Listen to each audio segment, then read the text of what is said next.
It's coming to Japan. I've written 3 books on information where they're only in Japanese language.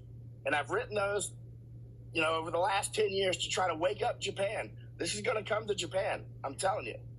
はい、皆さんこんにちは。今日はですね、毎日報道される移民問題、この件についてお話ししたいと思います。移民問題は今始まったことではないんですが、なんと今回はイーロン・マスクまでもが国境へ行ってどうなっているのか報道したんですね、Twitter で。X か。彼の報道で学ぶことはなかったんですが、彼が行くことによってもっとね、いろんなメディアカバレージが増えたと思います。で、今回私が皆さんに紹介したいのは、アメリカとメキシコの国境の問題ではなくって、なんとパナマでアメリカへ向けての大移動がある組織によってアメリカの税金で行われているという現地報道をしてくれた方がいます。その方の、報道をですね、皆さんに紹介していきたいと思います。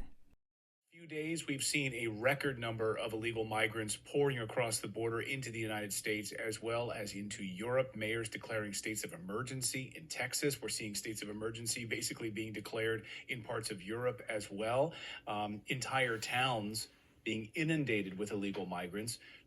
You have a population in a particular town of 8,000 people, and you have the illegal migrants coming in that are tripling that amount of people, completely taking over local governments.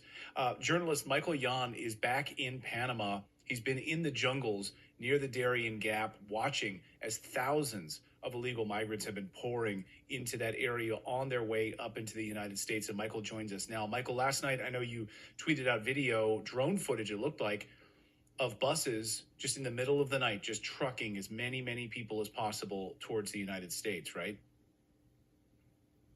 That's true. In fact, that was on this road right here, Clayton.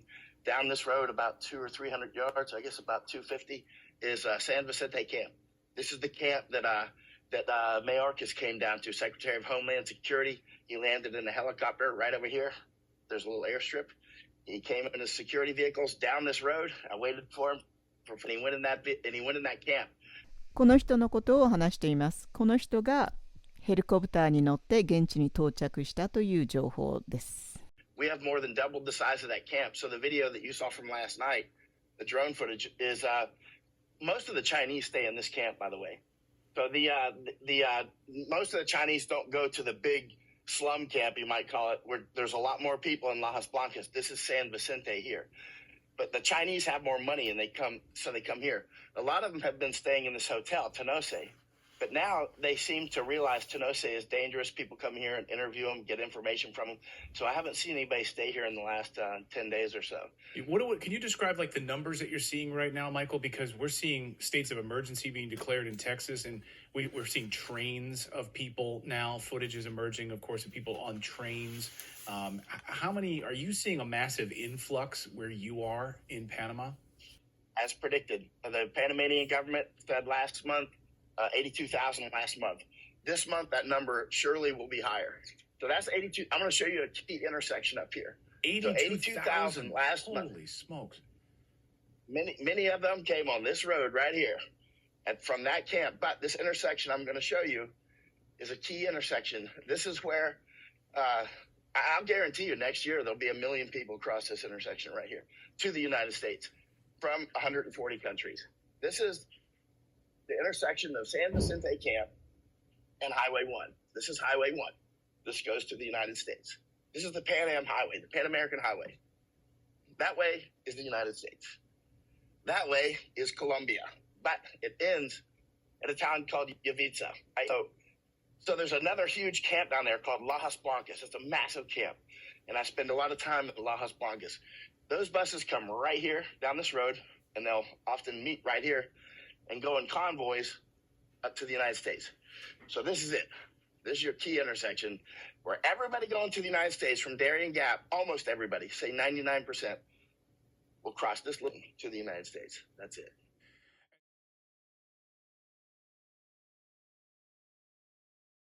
And this is all part of a plan. I mean, I think a lot of people are really starting to wake up. You're starting to see, in fact, some mainstream media coverage of this now, because when you're seeing a coordinated invasion happening in Europe, happening in Italy, happening in the United States, and this isn't just, these aren't Mexicans.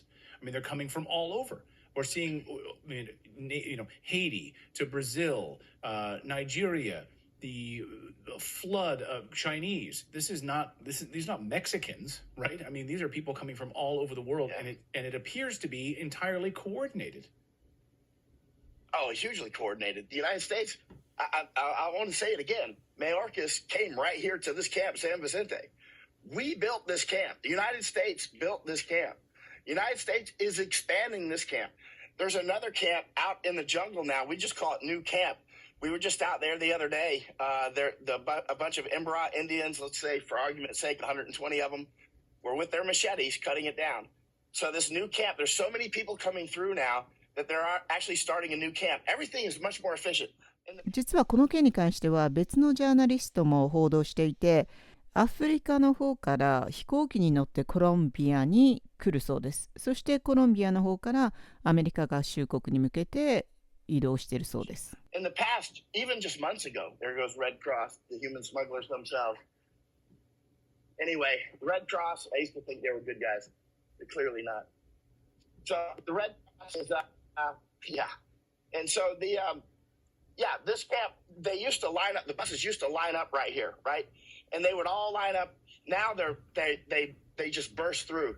As soon as they load up, just imagine all the airplanes at Atlanta airport lining up and taking off at once. That's the way it used to be. Now they fill them up. They only line up with 2 or 3, and they only stay here for, like a minute or two. They used to stay here 20 or 30 minutes. Everybody would line up. They go in.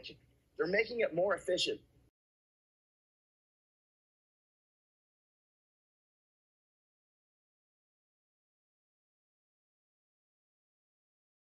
And again, who's paying for these buses? Well, the migrants will pay $40 per head, right? But who paid for these? You see, that's a luxury bus. There's at least 60 of them now, a minimum 60, because we know about 60 per day are going. So, and it's about a 24-hour turnaround per bus. So there has to be at least 60 buses, but that doesn't account for maintenance. So it's got to be some number greater than 60, actually. Wow. So, I mean, it takes 10 or 12 hours to get to Costa Rica to here, and then you got to get back, reload, and go back. We've seen, of course, numbers increasing over the past few weeks. It seems, again, really astonishing. And we covered here on the show a couple of months ago, flying in a helicopter over the colonias in Texas, showing off these large villages, these large neighborhoods that have been constructed using American taxpayer dollars to basically build entire subdivisions for illegal immigrants. Then the Daily Wire over the past few days has also started to cover this story. Now it seems to be getting more awareness about these massive colonias in Texas that I think most Americans don't even realize that taxpayers are paying for these big neighborhoods. Go ahead. I've taken a lot of journalists out here, Oscar Blue, Ben Berkwam. A lot of the people you see covering this now are because I'm doing forced multiplication. And every SF guy out there knows what I'm talking about. So I'm taking people out here and I'm showing them the ropes. I arranged a helicopter for Daily Wire, right? I'm the one that got Spencer out there. It's very important. I vetted him first. He's a good guy, super smart. このジャーナリストがどういう方なのか少し説明しますね。ウィキペディアに載ってたんですが、マイケル・ヨンさんという方で元グリーンベレーだったんですね。で、現在インディペンデントのジャーナリスト、写真家、そしていくつか本も出版しているようですね。で、日本語版も出しているそうなので、日本語、Amazon とかにも売ってました。で、かなり現地に行って現地から報道するという意外と有名なジャーナリストだそうです。So many people were watching it saying, I can't believe it. This seems like it's fake news. This can't be happening in the United States, that the Texas government, the United States government would allow entire subdivisions to be built for illegal immigrants, where we're giving them benefits, we're giving them a home. How is this happening? Yeah, it's because it's all organized. This is the World Economic Forum, the Chinese Communist Party, and others. They are not hiding what they're doing. This is an old formula. They're saying what they're doing. We're seeing what they're doing. And all these indigenous people that are being destroyed. Now, for the people I bring down here, it's kind of new to them. But for me, I see the same thing in Myanmar. I see the same thing in different parts of the world. For instance, Pashtuns reaching out to me all the time from Pakistan. They're telling me what the Chinese are doing to them there. And same like when I'm out with the indigenous people in Myanmar, it's the same thing everywhere I go, whether it's Malaysia or Indonesia, it's the same story. When you see what's happening in Italy, when you see what's happening in Europe, do you see similarities here, or is it a totally different scenario, what's happening in Europe, what's happening in the United States? Or is it all part of the same plan? Same players, same game. You know, often when I leave Panama, I go straight to Netherlands. And I'm off in Germany and Hungary and Austria and all those places, France. I'm looking at the same thing. This is the same game. But in Netherlands, the very sophisticated Dutch farmers, they're falling for, not just the farmers, but the Dutch people, they're falling for the same traps that the indigenous people fall for in the jungle. I'm in Netherlands all the time. I mean, Netherlands is falling for the same traps that the Indians in the jungle fall for here. They're going to lose Netherlands. You know, when people were saying, "Oh, that can't be happening, that can't be happening," Michael's shining a light on it, and I want to thank you for the incredible work that you're doing, and being able to shine a light here on this show about it. So thank you, Michael, for everything you're doing down there. Thank you, Clayton. And warning to Japan, it's coming to Japan. I've written 3 books on information war that are only in Japanese language, and I've written those, over the last 10 years to try to wake up Japan. This is going to come to Japan. I'm telling you.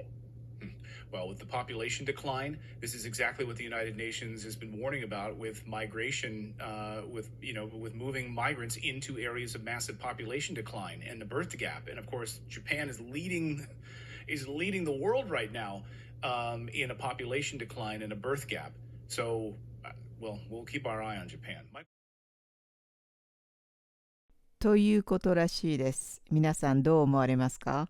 移民問題はね、奥が深い。政治とお金がね絡んでいて、調べれば調べるほど怖いテリトリーに入っていくので、これで移民問題は終わりにしたいと思います。では次回のビデオでお会いしましょう。じゃあね、バイ。